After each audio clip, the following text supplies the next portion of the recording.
ஓட்டுநர் முதுகுவடத்தலை பாதிப்பு காரணமாக மாற்று பணியை நீங்களா தான் மாற்று பணின்னு சொன்னீங்க. அவர் கடிதம் கொடுத்தாரு.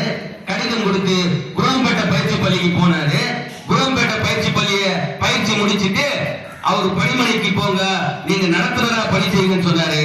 அவர் வந்து எல்லா உத்தரவுகளையும் கொடுத்துட்டு டிக்கெட் பிளாக் மிஷின் எல்லாத்தையும் வாங்கிக்கிட்டு மணிக்கணக்கா காத்து கிடக்குறாரு. ஆனா என்ன நிலைமை, இன்னும் கண்ட்ராக்டர் அவர் கேட்டகரி மாறல. மாறினாதான் இந்த சிஸ்டம் அப்டேட் ஆகும். ஏயா இதை கூட பார்க்காம நீ ஒரு அதிகாரி உட்கார்ந்துருக்கிய, உனக்கு என்ன தண்டனை? உனக்கு என்ன தண்டனை? நீ வாங்குற பொருட்கள் தரமற்ற பாகங்கள், தரமற்ற உதிரி பாகங்கள் சொல்றோம், கூட்டத்தின் மூலமாக சொல்றோம். நீ என்ன நடவடிக்கை எடுக்கிற?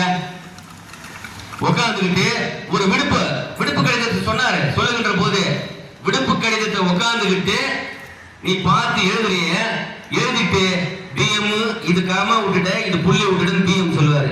அதுக்கப்புறம் போன உடனே ஆரம்பு இதுல இந்த டேட் வந்து டாக்டர் எழுதின டேட் சரியில்லை. இவங்க எல்லாம் கடவியல் நிபுணர்கள். இந்த டேட் வந்து எல்லா டாக்டருமே போனீங்கன்னா 100 பேர் 150 பேருங்க. இந்தியாவுடைய தன்மை, தமிழகத்துடைய தன்மை, அந்த தன்மையின் காரணமாக தொழில், அவங்களுக்கு குடியிருப்பு பகுதி, அங்க இருக்கிற நோய் தொற்று, இப்படி எல்லாம் பல்வேறு விஷயங்கள் இருக்குது. நீங்க எங்க போனீங்கன்னாலும் நூற்றுக்கணக்கான மக்கள் இருக்கிறாங்க.